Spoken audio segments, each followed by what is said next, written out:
Hello, everyone. This is Jeanette Schliga with VGA, and I am here with the wonderful and darling Marian Burk Wood. Today, she's going to give us a little quick tip, share where the bodies are buried for our VGA birthday party. Marian, thank you so much for participating in the birthday party. We really appreciate it.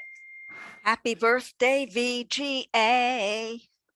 So I wanted to talk about how we can share with our relatives where the bodies are buried. I love to use Find a Grave because it's free and it's worldwide and it's accessible by everyone. So I'm going to talk today about sharing via Find a Grave.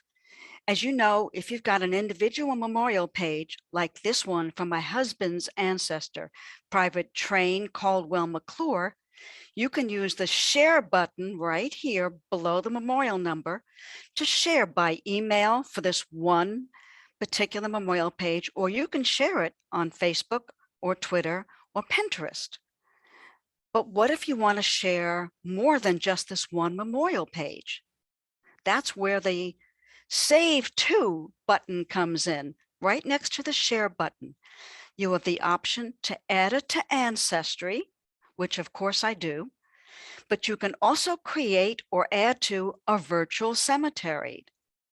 Let's take a closer look at the virtual cemetery. I have a number of them. You can create one using that button I just showed you, the Save To, or if you already have some, you can simply choose which of your virtual cemeteries you want to save to. So I like to group my people by surname or intermarried family surnames. There's different ways you can group yours. The idea here is to show your ancestor in the context of either part of your family or some other context that makes sense for your family's history.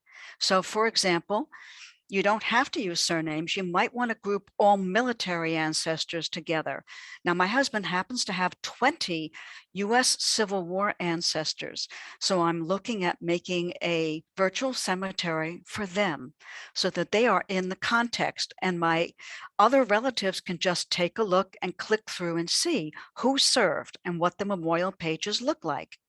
But you could also group, for example, by what state they went to. Maybe they were pioneers, maybe they lived in, or maybe the state they all were born in, or the state they died in. You could perhaps group by whether you have immigrant ancestors.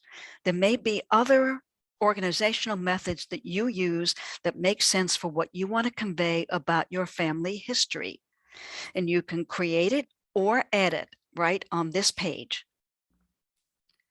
If you create a new one, or even with an existing one, you have the option to include a written description. As you say here, I described what the Larimer and McClure Virtual Cemetery is about. I named names and I gave dates because this can be cousin bait. And it also helps my descendants and all the relatives I send this to think about the family context of all the folks who are in that virtual cemetery. You have the option to create a virtual cemetery that is either private or public, and that's right here. And then to share, you go to the top of the web page and you copy it and you can paste it onto your family tree. For example, where the profile is of that particular ancestor, whether it's on Family Search or Ancestry or MyHeritage or someplace else.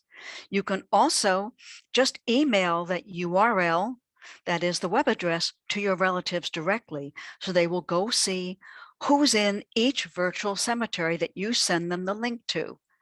That makes it easy, especially since today people love to just click and look. They don't usually visit cemeteries very often, not anymore. So folks, I want you to have fun sharing where the bodies are buried in your family history. And thank you.